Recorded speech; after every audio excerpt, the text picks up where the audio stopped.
Well, hello everybody. My name is Rainer. This is Rainier Books, and it's a Friday Live. It's the first time on this channel actually that I try this sort of segment, going live on a Friday afternoon. Now it's late, no, in the middle of April. We're in the middle of April, and it's getting more. We get more and more light every day here in Sweden, and hopefully summer will come. But it's pretty chilly, pretty cold out here. Today I want to talk about the books that I have on my pile to be read, to be read books, and the books that I'm reading and stuff like that, but also about the past a couple of weeks. I haven't done so many videos, and the reason was that I had some kind of infection or whatever in my throat, and my voice was sort of pretty weak. It felt raw, and I couldn't speak for much longer than 2, 3, 4 minutes. But now it's getting better and better with each day.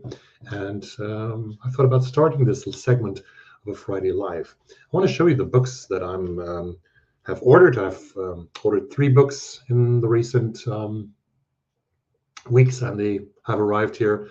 One of them is, and the first one I want to talk about is this book. It's called Vladivostok Circus by Elise Shua Dusapin, which is a favorite author of mine. She's, I think, in her early 30s. She's from Switzerland or France with a background in, also a Korean background. She has written 2 books that I've read them. I read them both. One is called Winter in Sokcho. It was the first one. I think it won the National Book Award for best translated work of fiction some years ago. And the second one that was translated is called The Pachinko Parlor. Whereas Winter in Sokcho is playing in Korea, about 2 or 3 hours east of Seoul, the capital, at the coast. The Pachinko Parlor plays in Tokyo, Japan. And, well, as you can imagine, the Vladivostok Circus book, the newest book, I love the covers of all 3 books. Vladivostok Circus is playing out in Vladivostok in Russia, in the far east of Russia, about 11 hours flight, I think, from Moscow, or 9 hours flight from Moscow, in this huge country.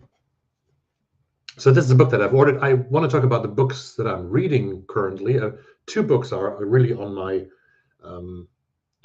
windowsill, where I have the book that I'm reading close to my window, my chair, where I'm reading each. The first one is Swedish, and this is a book that had attracted a lot of readers, a lot of reviews, and it was a sensational success last year here in Sweden. I hope that it will be translated into English, like Nicolas Linaba's book, Blir du ledsen om jag dör? Are you going to be sad when I die? This is called Ett ord för blod by Faysa Idle. And Faysa Idle is a very young woman she's 25 years old, from the Stockholm suburb of Tensta. She has a Somali background, and it's a memoir, it's an early memoir, and she's describing her youth, her childhood and her youth years in Tensta, in the suburb of, in an area of Stockholm that's called Järva. And in 2014, 2015, things started to get really rough there when boys started to shoot each other and kill each other. And Faysa, she knew a lot of these boys, and even her brother was killed.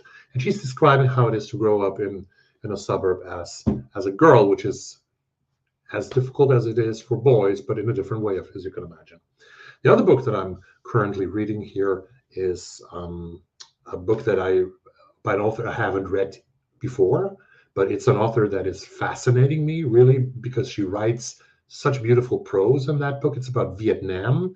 It's about expats in Vietnam in the early 60s. There's a woman called Patricia or Patty.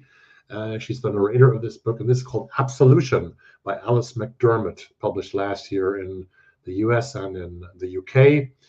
It's about an expat life, about a totally different time. It's about post-colonial or still colonial life in Vietnam.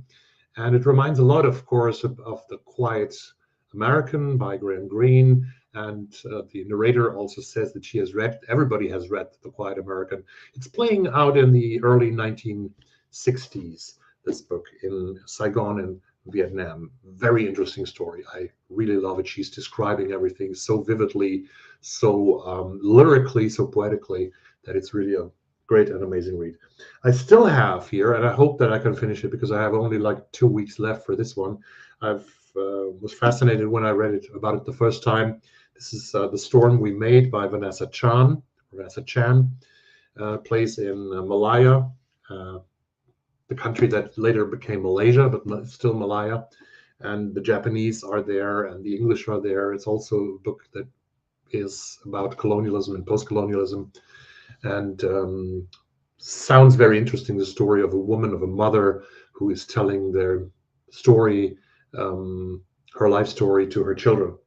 Another book that I received this week that is nominated for the non-fiction prize, the non-fiction award of the Women's Prize, which is handed out for the first time this year. And this is Naomi Klein's Doppelganger, where she apparently has found that there's a doppelganger on the internet whose name is Naomi Klein.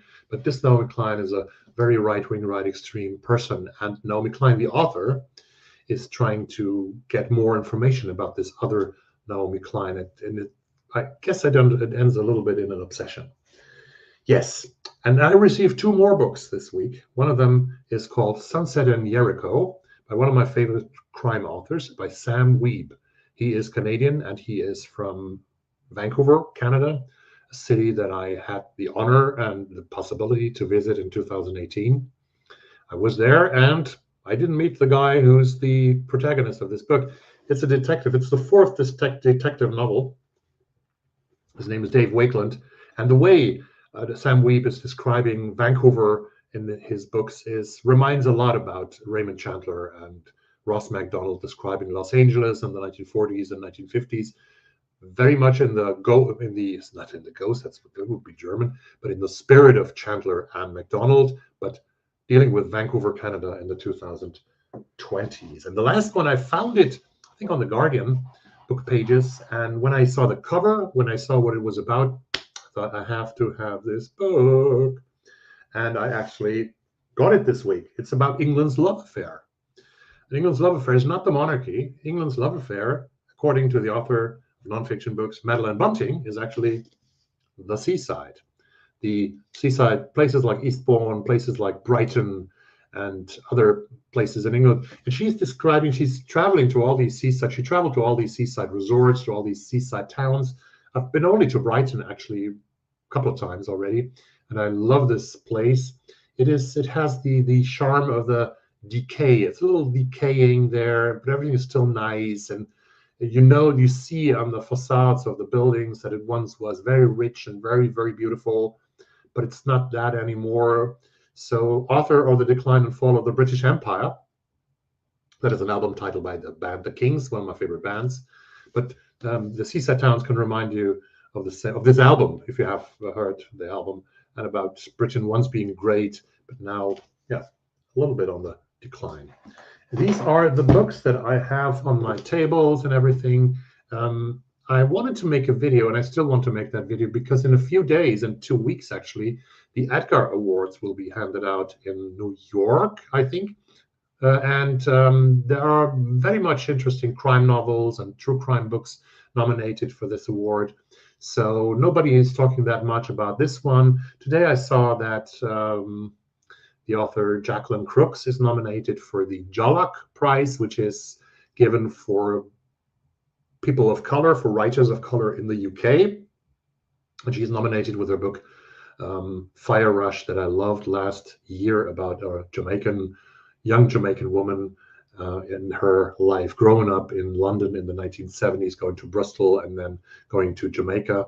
And Jacqueline Crooks is now shortlisted for the Jollock Prize. I might make a video about the Jollock Prize as well. And then I hope that I will get back into BookTube and into the world of BookTube, connect to all my viewers out there, but also connect to other booktubers, which I haven't done so much in the last couple of weeks. This is a very difficult time, not only for me and for you and for other people, but it's a difficult time for the world, when we see that what's happening with missiles here and there, going to Israel, going back to Iran, and people are fighting with each other, and we are on the brink of a bigger war. And I really hope that peace will prevail in the end, and that nobody gets hurt, because that's not realistic, but that we stop seeing so much desperate situations and dire situations all over the world, even in Ukraine, where the war is still raging after 2 years. So have a nice weekend. Have a beautiful weekend. Tell me in the comments down below what kind of books you are reading currently. I'm reading 2 books that I showed you. Absolution by Alice McDermott. Tell me if you have read anything else by Alice McDermott, because this writer has written such a beautiful novel in Absolution that I really think of looking at her back catalog. Maybe you have read, not written, maybe you have read something out of her back catalog of recent years. She won the Pulitzer, obviously, which I didn't know, I have to admit that. But yeah, thank you, and I see you very soon. Bye-bye.